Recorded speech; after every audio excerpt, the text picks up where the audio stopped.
Welcome to Stuff You Missed in History Class, a production of iHeartRadio.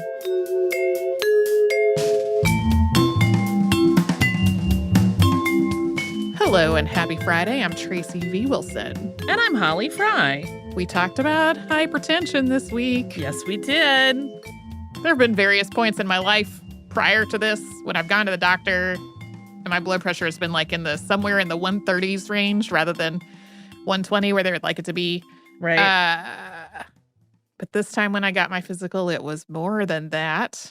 And unlike that first set of guidelines that was like, if somebody's blood pressure is 160/95, they should get another check in a month. Mine wasn't quite that high. It was above 140/80 though.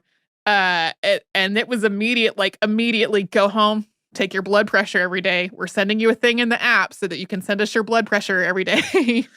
That's good, though. It is good. It's good. It is, of all the things that might happen in a person's life, needing to be on blood pressure medication is like not by far the worst thing that could happen. Just annoying. It cracked me up a little bit as I was reading this. And it was like, if somebody's blood pressure is like 180 over something today, that's an emergency. Right.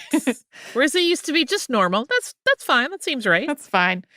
And it's so complicated, right? Because some of the write-ups about it make it seem like that doctors just didn't care, but it was more like they didn't have a good way to help. And they were like, well, we could either put people on heavy doses of barbiturates, which might help, might not, is definitely going to impact their lives in a whole lot of ways, or we could just not. And like today, there are so many different classes of drugs for hypertension. It's just a jillion different options. And also, we did not get into it all. Like, if a person is anxious and their anxiety is causing their blood pressure to be higher, right, and massage alleviates their anxiety, like massage can lower their blood pressure. This is not medical advice, by the way.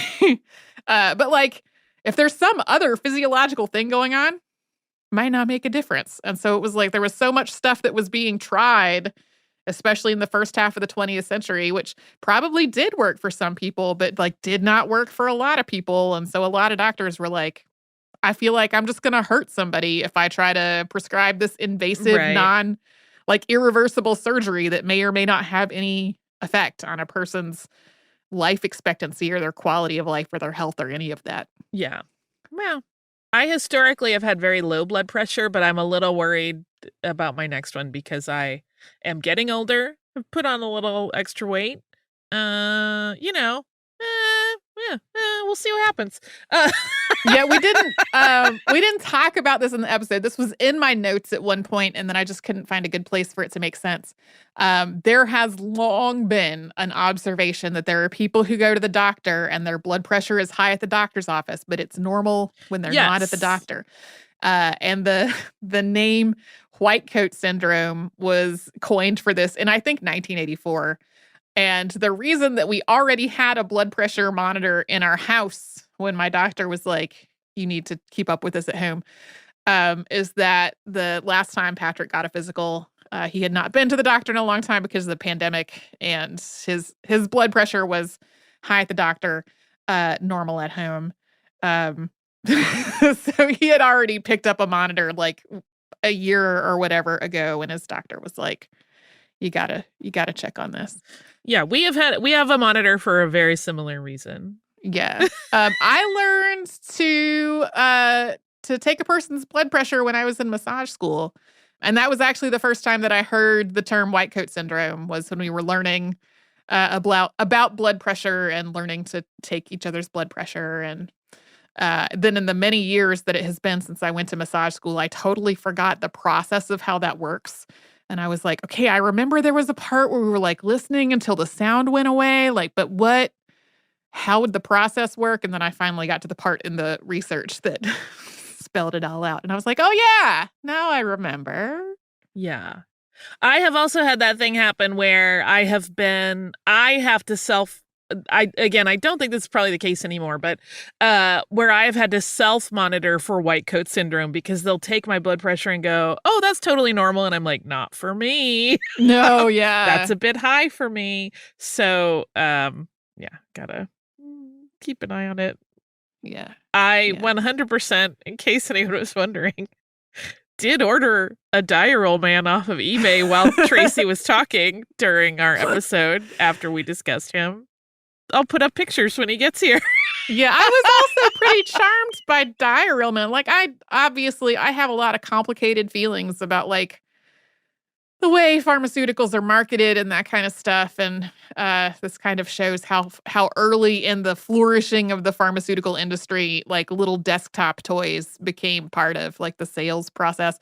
But when I saw these Diuril man illustrations and realized that there's little pictures of them, I was pretty captivated also. Yes. And now I will own one, and it will be in my haunted mansion part of my house. Seems right. Seems right. It reminds me a little bit of my childhood like fixation with Slim Goodbody. Oh yeah. It's a very Slim Goodbody-esque I love it. thing. I love it. There's part of me that's like, how could this be a Halloween costume? But I don't. It's tricky to become transparent for Halloween, but yeah, we'll see. We're back to Slim Goodbody. Maybe instead of trying to dress as Diuril Man will get a tiny Halloween costume of his own. Maybe. Oh, there you go. Yeah, that sounds good to me. We have plans at our house. Yeah, we'll see. We'll see how my blood pressure journey goes. Dun dun dun. I don't know that I'll offer any updates on that on future episodes of the podcast. I will just say, so prevalent. Like, so many people have high blood pressure, and it's so clearly associated with so many other negative effects, like other heart diseases. So, like, I don't know. I think I can say, have your blood pressure checked, especially if you're getting older and have an extensive family history of hypertension like I do.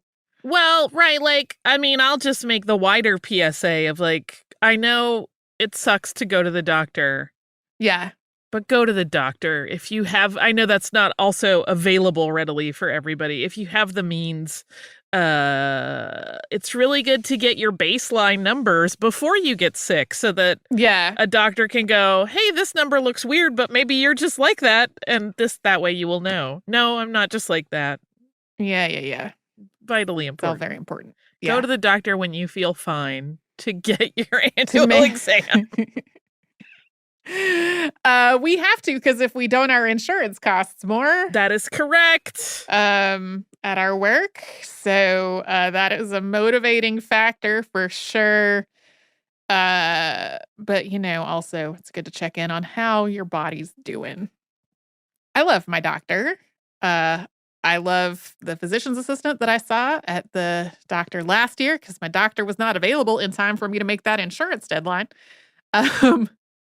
And it's super helpful to have a doctor that you like and you trust and you feel like listens to you. And I know that is not what everybody gets, and that there are like clear disparities about access and just whether the doctor believes you that fall along like racial lines and people with chronic illnesses and disabled people. Like, I'm aware that all of that factors into it.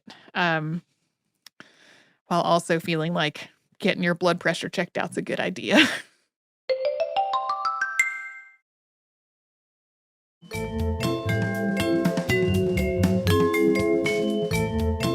Tracy, we talked about zippers this week. I love a zipper. Yeah, when I was a kid, I was fascinated with them. I would watch the teeth come together and come apart. Hypnotic. Yeah. Yeah, I love them as a design feature. Obviously, I don't agree with that statement we read at the opening of the episode that they're not necessary. They're a must. Yeah. I love them. I totally recognize how a zipper is a lot easier and more convenient than like a button fly in your jeans, or shoes or little boots that have a zipper on them can be a lot easier to deal with than like unlacing and relacing. Yeah.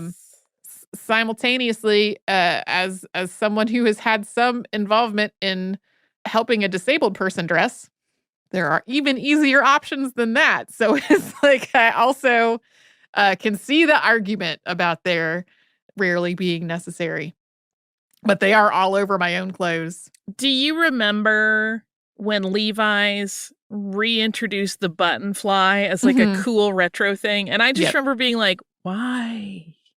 But I know people that love them. So, here's a fun thing that often comes up when you'll read some of those, like, even not so quick stories of the invention of the zipper. There's a weird, completely fabricated, as near as I can tell, version of the story of why Judson Whitcomb was like, I would like to put zippers in my boots.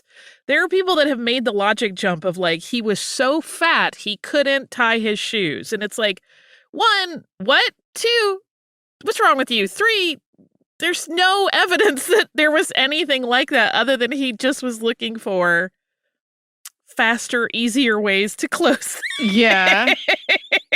And I don't know why I could never trace where that rumor version started. Right. And it's so weird to me. So if you see that anywhere, he was a big man. I think he was quite tall, but like, it's a weird logic jump on a variety of levels. I don't know what that is. It even comes up, the main book that I read, which is that one I quoted from at the beginning, is kind of like similarly like, why did people make that presumption? What is going on here? It's a little bit strange. I would like to give a shout out to the adorable words, pintles and sockets. Yeah. I feel like that should be a punk band. Someone get on it. Yeah. What I did not talk about in all of this, as various types of fasteners were being put to market and refined because they all had problems, was what happened with their sales teams. Oh. Because it gets into being like a whole other story on its own. But apparently, this was a new technology. So salesmen, because initially like a lot of what they were doing was really like getting very, very motivated salesmen and sales reps to go not just to individual purchasers, like individual consumers, but also to like dress shops, to companies, blah, blah, blah. And really like just sell these things like they were going to change the world. Even the ones that were popping open when people were actually just, torquing their body in a way that was totally normal. And how, because they were constantly rolling out revisions, there were instances, there was one particular salesman that worked for Earl and Whitcomb Judson who was apparently really, really good at his job. Yeah. But that meant that when a subsequent fastener came out that fixed problems from the earlier one, people were like, I bought a gross of those things from you. Yeah. Get out of my store. Like, I'm not having it. Yeah. Which I think is interesting. And that's, I think, part of why, as they went on, they were happy to get like sort of those bigger, okay, great, we'll sell those to the manufacturers of tobacco pouches because that's a little bit easier. But I thought that was very funny. The idea that you did such a good job that it bit you on the butt later in when you come back with more product to sell. Right. Yeah. Yeah. The zipper morality panic cracked me up as well. Yeah, it reminded me in a weird way, although it was not the same thing at all, of that Straw Hat Riot episode that we talked about. Yes. Even though it was not at all the same argument, something about it reminded me of that. It will make it too easy to take pants and skirts off. Everyone is going to be walking around half naked in lascivious situations. This is unacceptable. Let's go back to buttons. That's a very strange logic train to me, but yeah, I love it.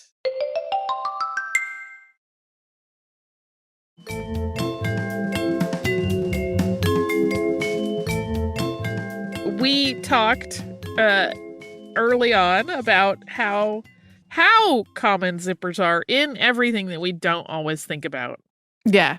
I won't buy a purse or bag of any kind if it doesn't have a zipper. I'm very This is part of why when people are like, do you love this dress? It has pockets. I'm like, great, stuff's going to fall out. I don't care about pockets. But I need zipper closure on all things. Yeah, I so long ago had a tote bag I would carry that was just open at the top, and I always felt not secure about it. I hike a lot, and a lot of the things, like, if I need to have the house key with me, the house key is going in a pocket that has a zipper in it. Yeah. Like a zipper closing at the top.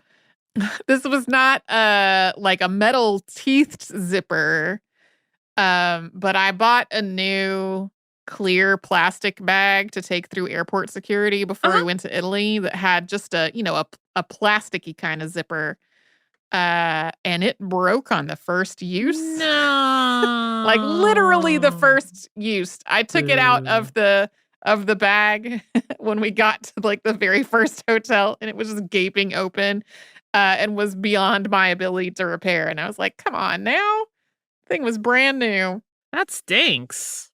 Yeah, I want everything to close with a zipper. We didn't also talk about how much zippers have changed and spun off into other varieties in the years. That there are separating zippers. There are different kind of coil zippers. There are zippers made just for sleeping bags. It's obviously like there's a zipper for every need at this point. Including, have you ever seen, this is going a little bit down a rabbit hole. We have many, many friends, and to some degree, we are involved in this, but not on a heavy, dedicated kind of way, who do like 1/6 scale action figures and collectibles, right? So like they'll do completely accurate like World War II uniform dudes. Like it's like if you're G.I. Joe, we're elevated to like an extreme level of craftsmanship and detail. And for some of them, they make the teeny tiniest functioning zippers, and it's amazing. Wow. I'm forever awed by the things that people will make in miniature to make various hobby things work and look correct. Yeah. Because I remember as a kid, I think we've talked about how like my early sewing was largely about making sure that Barbie had one-of-a-kind originals at all times. Yeah, yeah. And like I was stuck with zippers available at the fabric store or whatever was in my mom's stash. And those are not to scale, so Barbie always looked like she had a wild, chunky closure on her back, and it made me absolutely batty to deal with. It never looked right. It made me... So now that I know that they make these teeny tiny perfect ones that you can buy, amazing. My mom taught me to sew, but when we stopped with those lessons, I had not progressed to putting in a zipper yet. That probably would have been the next major skill she had taught me, was how to put in a zipper. But the way, not just my mom and the other moms who were teaching their other daughters to sew, because this was the 1980s. Things were being very gendered. Everybody talked about putting in zippers as though it was like the hardest, most fiddliest, terrible thing in the world. And so the first time I had to do it, because I was making something as an adult that had a zipper in it, and I was like, no, my mama never taught me. And then I was like, that was not, I expected this to be horrific, and it was not. No, I get kind of perturbed by the perpetuation of the myth that a zipper is like a nightmare part of assembling a garment, because they're really not that hard. Also, I will tell you this is truly the biggest benefit of the digital age, is that you can literally be like, I know someone's got a great tutorial on YouTube or TikTok to show me how to put in a zipper lickety split in the easiest way possible. And they do. And it will often, because you're seeing someone do it in real time as they work through it, it often solidifies some of the stuff that seems a little difficult to grasp when you're just standing there holding your fabric and your zipper. I am a big encourager of people to always go try to watch stitching tutorials online, because you can learn anything, but zippers, you have every option for zippers. Your easy overlap zipper, a basic like flush, a butted edges zippers, all of it. None of it's that hard. Listen, you have met people who can make clothes who are probably not as smart as you. So that's a good indicator. You can do it. You can do it. It's not as elusive a skill as people would like to make it out to be. I don't know why. To me, it feels a little gatekeepy. Yeah. Like, when you get to zippers, it's going to be hard. And I'm like, why? No, encourage that person because they're going to make cool stuff. Like, don't you want more cool stuff in the world? I do. Yes. Should anybody out there be scared of zippers, please let my words bolster you and realize people are putting those things in garments all day, every day. Yeah. All around the world. Zippers, not a monster, not a boogeyman of sewing. It's fine. It's fine. If you are about to go into your weekend and maybe do some sewing, if you're me, put some zippers in. Good time to test that out. Hopefully you'll have some time off this weekend and you'll get to do whatever it is that strikes your fancy. I can't imagine a lot of people are like, yeah, I'm going to use that time to put zippers in clothes. But if you do, hope that goes well.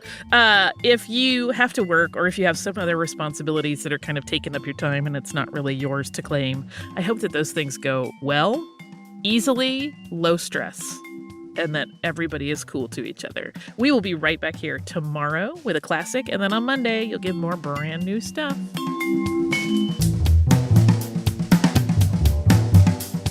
Stuff You Missed in History Class is a production of iHeartRadio. For more podcasts from iHeartRadio, visit the iHeartRadio app, Apple Podcasts, or wherever you listen to your favorite shows.